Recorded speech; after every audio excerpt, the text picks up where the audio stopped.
Advantage में पढ़ा कि डेटा की रिडंडेंसी नहीं होगी, तो वो क्यों नहीं होगी? क्योंकि उसमें प्राइमरी की लगी होती है। प्राइमरी की वो फील्ड है जो आपके रिकॉर्ड को यूनिक बनाती है।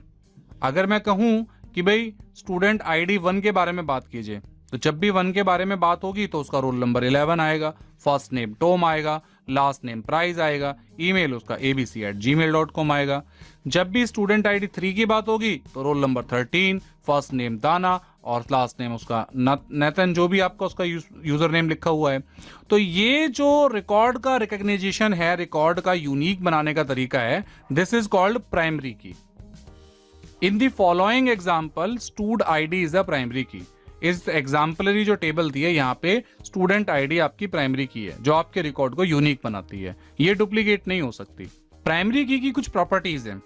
There can only be one primary key for a table. एक टेबल में एक प्राइमरी की होती है। The primary key consist of one or more columns.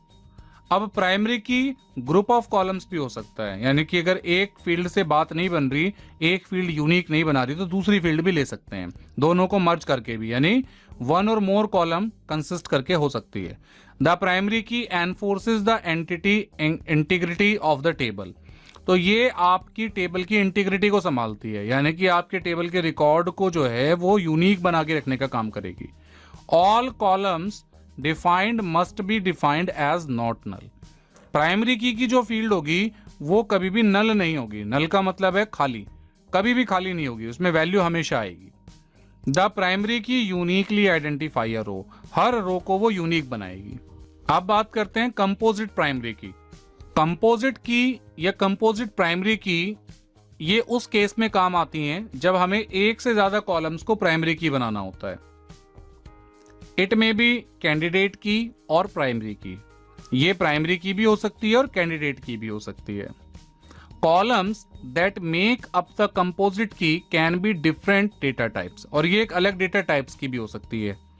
जैसे यहां पर आप देखिए टेबल है क्लास हिस्ट्री के नाम पे, जिसपे quarter ID, student ID, course ID, data registered, date dropped और फाइनल ग्रेड। तो इस टेबल में जो पहली 3 फील्ड हैं, क्वार्टर आईडी, स्टूडेंट आईडी और कोर्स आईडी, ये आपस में यूनिक हैं, लेकिन इन तीनों को मिलाकर के कंपोजिट की बनाई जा सकती है, क्योंकि each of them individually can not uniquely identify each record, but together the combination of all 3 does uniquely identify each record. तो कई बार होता है कि एक फील्ड से डेटा को मैच कर पाना बड़ा मुश्किल होता है, तो आप ऐसे में क्या करते हैं, एक से ज्यादा फील्ड लगाते हैं। जैसे मान लीजिए किसी ने कहा कि भाई मुझे रोल नंबर 3 के बारे में बताओ कि रोल नंबर 3 कौन है। लेकिन भैया रोल नंबर 3 तो क्लास 10th ए में भी होगा, 10th बी में भी होगा, 10th सी में भी होगा। तो अब क्या हुआ, इसमें आपको दूसरी फील्ड भी लगानी पड़ गई कि मुझे रोल नंबर 3 जानना है, और वो भी रोल नंबर 3 जानना है क्लास 10th ए का। अब क्या हुआ, अब आप इजीली फाइंड कर पाएंगे कि रोल नंबर 3 पता करना है भाई, लेकिन कौन से टेबल से, 10th ए थे। तो ये क्या हुआ, एक फील्ड हुई जिसने आपका क्वेरी का एक पार्ट बनाया, लेकिन दूसरी फील्ड की भी जरूरत पड़ी क्योंकि आप यूनिक कर पाए। नहीं तो रोल नंबर 3 के आपको 3 रिकॉर्ड नजर आएंगे, एक रिकॉर्ड ढूंढना है, 10th ए का ढूंढना है, तो अब आपके पास में 2 फील्ड हुई, एक रोल नंबर और दूसरी क्लास। तो ऐसी मिलाकर के जब आप कोई कंटेंट सर्च करते हैं तो कंपोजिट प्राइमरी की हम उसे कहते हैं। अब बात करते हैं ऑल्टरनेट कीज की। Alternate key is a column or group of columns in a table that uniquely identify every row in that table. तो जो डेफिनेशन है बिल्कुल प्राइमरी की से मैच करती है। A table can have multiple choices for a primary key, but only one can be set as the primary key. ये बात इसमें जो है बिल्कुल थोड़ा सा डिफरेंस आपका यहीं पर आ जाता है कि एक टेबल में आप प्राइमरी की एक से ज्यादा बनने की चॉइस होती है, लेकिन बनाई एक ही जाती है। All the keys which are not primary key are called an alternate key. जो भी की प्राइमरी की नहीं बन सकी वो ऑल्टरनेट कहलाती हैं, लेकिन वो प्राइमरी बन सकती थी। जैसे हम बात करें इस नीचे वाली टेबल में स्टूडेंट आईडी 1 2 3 3 डेटा है, रोल नंबर में 11 12 13 और ईमेल आईडी में abc@gmail.com, xyz@gmail.com, mno@yahoo.com। अब ये तीनों जो फील्ड हैं फर्स्ट नेम लास्ट नेम छोड़ दीजिए, क्योंकि फर्स्ट नेम किसी का भी मैच हो सकता है, लास्ट नेम भी। ईमेल सबका अलग रहेगा, रोल नंबर सबका अलग रहेगा, स्टूडेंट आईडी सबकी अलग रहेगी। तो ये तीनों की तीनों फील्ड ही प्राइमरी की बनने के लायक हैं। ऐसी कोई भी फील्ड जो आपकी टेबल के किसी भी रिकॉर्ड को यूनिक बना सकती हो, वो आपकी प्राइमरी बन जाती है। लेकिन जब एक से ज्यादा ऐसी फील्ड मिल जाए तब क्या होता है? तो in this table student ID, roll number, email are qualified to become a primary key. ये क्वालिफाइड है, बन सकती हैं, but since student ID is the primary key, so roll number, email becomes the alternative key. अब आपके पास में तीन फील्ड हैं, student ID, roll number, email. अब अगर आप स्टूडेंट आईडी को प्राइमरी बनाते हैं तो रोल नंबर और ईमेल ये दोनों आपकी अल्टरनेट की हो जाएंगी, और अगर आप रोल नंबर को प्राइमरी बनाते हैं तो स्टूडेंट आईडी और ईमेल आपकी अल्टरनेट कहलाएंगी। अगर आप ईमेल आईडी को प्राइमरी की बनाते हैं तो स्टूडेंट आईडी और रोल नंबर आपकी अल्टरनेट की बन जाएंगी। यानी कि जो प्राइमरी की बन सकती हैं फील्ड लेकिन बनी नहीं है, उन फील्ड को हम अल्टरनेट कीज कहते हैं। कैंडिडेट की, candidate key is a set of attributes that uniquely identify tuples in a table. तो यहाँ पे भी सेम बात हो रही है, सेम डेफिनेशन आ रही है कि भैया जो फील्ड आपके रिकॉर्ड को यूनिक बना दे, टपल का मतलब रो से है, रिकॉर्ड से ही है, वो आपकी कैंडिडेट की कहलाती है। तो यही डेफिनेशन तो अल्टरनेट के लिए भी आ रही थी, यही डेफिनेशन प्राइमरी की के लिए भी आ रही थी। तो डिफरेंस क्या है? So candidate key is a super key with no repeated attribute. The primary key should be selected from the candidate keys.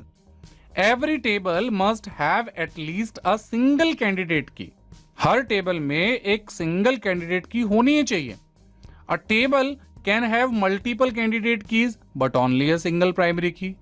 तो प्राइमरी की प्रॉपर्टी तो वही रहेगी कि भैया प्राइमरी की का काम तो यही है जो आपके रिकॉर्ड को यूनिक बनाए, लेकिन बनेगी कोई एक ही। अब इसी टेबल के एग्जांपल से दोबारा समझते हैं। स्टूडेंट आईडी, रोल नंबर और ईमेल, ये तीनों फील्ड हैं। अब ये तीनों फील्ड ही प्राइमरी बन सकती हैं, लेकिन बनी नहीं है। बनानी हमें किसी एक को है, लेकिन तीनों में कैपेबिलिटी है प्राइमरी की बनने की। सो हम इन तीनों फील्ड को कैंडिडेट की बोलेंगे, जिनमें से कोई एक प्राइमरी की बन जाएगी। एग्जाम्पल है कि in the given table student ID, roll number and email are candidate keys. तीनों आपकी कैंडिडेट हैं which help us to uniquely identify the student record in the table। बननी कोई एक है लेकिन तीनों में कैपेबिलिटी है, तो दैट इज वाई तीनों ही कैंडिडेट की कहलाएंगी। मान लीजिए स्टूडेंट आईडी बन गई तो भी स्टूडेंट आईडी एक कैंडिडेट की भी है, यानी हर प्राइमरी की एक कैंडिडेट की होती है। एक से ज्यादा अगर आपकी प्राइमरी की बनने की कैपेबिलिटी रखती हैं तो वो कैंडिडेट कीज बढ़ जाती हैं आपकी। हाँ जी, इतना फर्क इतना है कि ऑल्टरनेट, कैंडिडेट और प्राइमरी अगर तीनों में डिफरेंस करें तो कैंडिडेट, प्राइमरी और ऑल्टर तीनों का काम सेम है, तीनों को रिकॉर्ड को यूनिक करने में हेल्प करती हैं। लेकिन जो प्राइमरी बन गई और प्राइमरी बन सकती थी नहीं बनी, इस बात को दोबारा समझिएगा। जो प्राइमरी बन सकती हैं, तीन फील्ड हैं इस टेबल के अंदर, स्टूडेंट आईडी, रोल नंबर और ईमेल। और अगर स्टूडेंट आईडी हमने प्राइमरी बना दी तो रोल नंबर और ईमेल तो ऑल्टरनेट हो गई। लेकिन स्टूडेंट आईडी, रोल नंबर और ईमेल ये तीनों प्राइमरी बन सकती थी, तो ये तीनों कैंडिडेट कीज भी हैं। यानी हर वो फील्ड जो प्राइमरी बन सकती है वो कैंडिडेट है, और हर वो फील्ड जो प्राइमरी बन सकती है लेकिन बनी नहीं है वो ऑल्टरनेट है। तो ये तीन मेन डिफरेंस हमें तीनों के बीच में समझना पड़ेगा, प्राइमरी, कैंडिडेट और ऑल्टरनेट। प्रॉपर्टीज क्या है कैंडिडेट कीज की? It must contain unique value, ये भी यूनिक वैल्यू कंटेन करती है। कैंडिडेट की may have multiple attributes, candidate की में भी मल्टीपल एट्रीब्यूट्स हो सकते हैं, ये भी नल वैल्यू को एक्सेप्ट नहीं करती। It should contain minimum field to ensure uniqueness, uniquely identify each record. तो जो प्राइमरी की प्रॉपर्टीज है लगभग कैंडिडेट की भी वही प्रॉपर्टीज है। नीचे एक एग्जाम्पलरी इमेज भी बनी है कि भाई स्टूडेंट आईडी प्राइमरी की बन गई तो रोल नंबर और ईमेल ऑल्टरनेट बन गई, लेकिन स्टूडेंट आईडी, रोल नंबर और ईमेल तीनों कैंडिडेट हैं। क्यों? क्योंकि तीनों में प्राइमरी की बनने की कैपेबिलिटीज है। तो यहां से इस एग्जाम्पल से आपको इजी समझ में आ गया होगा प्राइमरी, कैंडिडेट और ऑल्टरनेट तीनों में क्या डिफरेंस है। अब आते हैं फॉरेन की।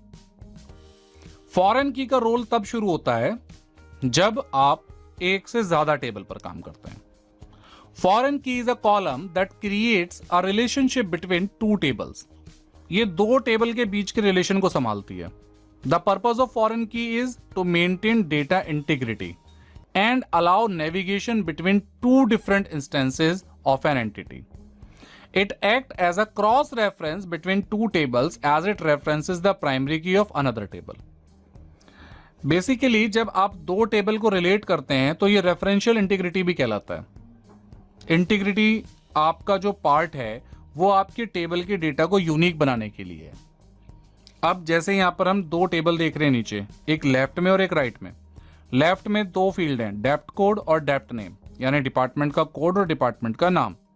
राइट साइड में चार फील्ड हैं, teacher ID, department code, F name और एल नेम।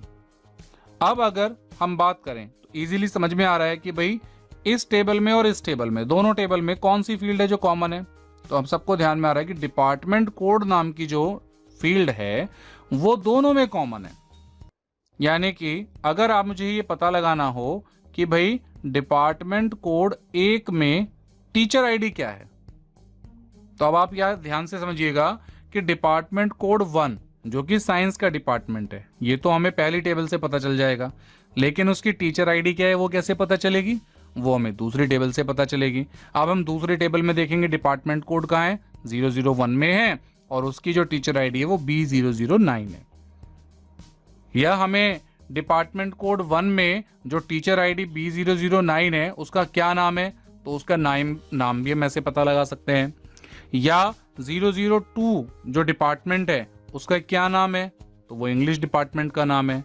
तो दो टेबल के बीच में रिलेशन बनाने का काम फॉरेन की का होता है और कई बार ये फॉरेन की हमारी प्राइमरी की भी होती है एक दूसरी टेबल के लिए।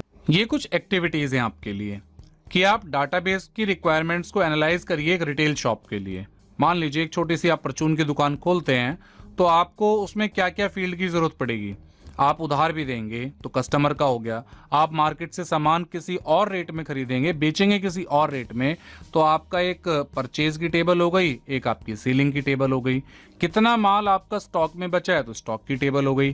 तो ऐसी एक्टिविटीज को आप एनालाइज कीजिए, सोचिए, अपने पेपर पेन उठाइए और लिखना शुरू कीजिए कि अगर एक परचून की दुकान खोली जाए, रिटेल शॉप खोली जाए, तो उसमें मुझे कौन कौन सी फील्ड की रिक्वायरमेंट, टेबल की रिक्वायरमेंट्स होगी। या अगर हम एक स्कूल में हैं तो स्कूल में देखिए, ध्यान कीजिए कि डिफरेंट डिपार्टमेंट में कौन कौन से टेबल्स बनती होंगी, जैसे लाइब्रेरी है, स्टूडेंट का एडमिशन है, और किस किस तरीके की रिक्वायरमेंट हमें पड़ती हैं। जैसे हमारी अटेंडेंस होती है तो हमारे एक अटेंडेंस रजिस्टर होता है। जितने भी हमारे पास रजिस्टर होंगे वो सब कहीं ना कहीं एक टेबल का पार्ट बन जाते हैं। तो ये सारा का सारा जो कॉन्सेप्ट है ये हमारा इस यूनिट के सेशन 1 का पार्ट है जो हमने समझा है, जिसमें हमने primary keys, candidate keys, alternate keys, इन कीज के बीच में डिफरेंसेस क्रिएट समझे हैं और जनरली डेटाबेस और RDBMS के बीच में डिफरेंसेस को समझा है। आपकी कोई भी क्वेरी है तो आप हमें कमेंट करके जरूर बताइए, हम उसको सॉल्व करने की कोशिश करेंगे। Thank you very much.